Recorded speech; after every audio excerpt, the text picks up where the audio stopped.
Hey, teenagers, young people, thank you for coming back. Thank you for coming back.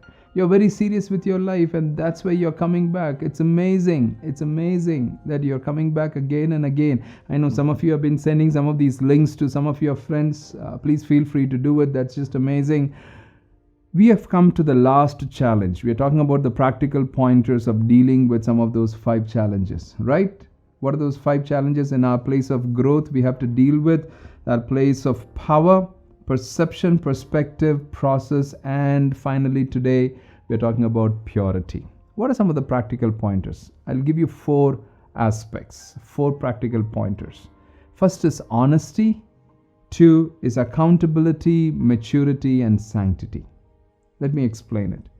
First is honesty.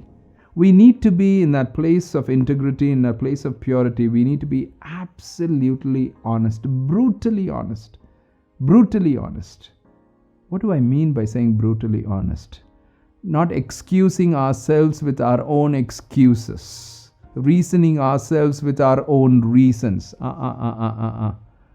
have to be absolutely honest. Recently, I sent a message to one of my mentor, and the first question that he asked is, George, it's amazing of how you're thinking through and you're doing things well, but be brutally honest. Then I said, what do you mean? And he said something very interesting. He just said, do you have an hidden agenda? If there is a hidden agenda, I think that's not going to work out. You need to let go of your hidden agendas. That's one of the aspects of being brutally honest. So I just said, wow, that's a good question to ask. Do I have a hidden agenda? When I'm doing something, do I have a hidden agenda? Am I looking for some kind of an attention? Am I looking for some kind of a praise, some kind of an encouragement? Or is it for the sake of that I'm doing it? Or am I just doing it as unto the Lord? Am I doing it as unto the Lord? I think first is honesty. 2 is accountability. Now, many of the young people, many of the teenagers ask me this question. It says, Uncle, how do I choose a mentor or a person who can actually, with whom I can be accountable? Now, don't spend time just choosing or put a lot and saying, kipinky ponky, daddy had a donkey, Don't do all of that. See in your everyday relationships whom you are connecting with and how there is reciprocal relationship. I said reciprocal, which is not just you sharing. The other person is also not sharing, or other person is not connecting with you. When you keep sending message, the other person is not, whoever is that mentor, is not sending you any messages back and is not very interested in your life. I think there should be a reciprocal relationship. Find out somebody who's interested in you, and slowly, take it slowly. Don't be like having a whole bucket full of baggages where you want to, throw it over this particular mentor.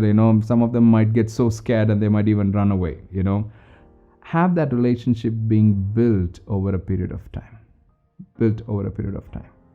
That place of accountability is very important, where you're open with at least a few people, where they know your hidden places, Again, as I'm saying this, you don't have to, I'm not saying that you have to open up all of your real dirty secrets. Then it becomes almost like a confession to a mentor, No. If you have to share some of those dirty places to your mentor, that the mentor can help you, or in a place of accountability, then it's okay. Don't use the mentor as a place of confession where you're just confessing and you feel good. Oh, I've shared with someone. No. Do that to the Lord. But in that place of accountability, be honest. As much as you can, share. And time to time, I shared this with one of my mentor.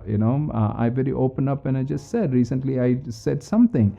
And this particular mentor of mine wrote back and just said, thank you for opening up and sharing certain aspects of your life. You're thinking right and you're evaluating it right. And, these are some of the paradigms that I would give you, to deal with it effectively. Please go ahead. Have somebody who loves you. That's a good place of accountability. Mentors should not become tormentors, right? Okay. 3, maturity. In the place of purity, you need to be mature. Now, what do I mean by mature? Maturity is not meaning that that you have to be so big and you can't be a teenager or a young person or a child like a person where you have to be very big in your thinking and you have to act. No, that's not maturity. Maturity is you thinking for long-term things. You're investing on timeless principles. You're anchoring on the foundations. That's maturity. Sometimes in our immature places, we cannot walk in that place of purity. Why? Many a times in our immature places, we are looking for an immediate gratification, immediate satisfaction. That's not maturity.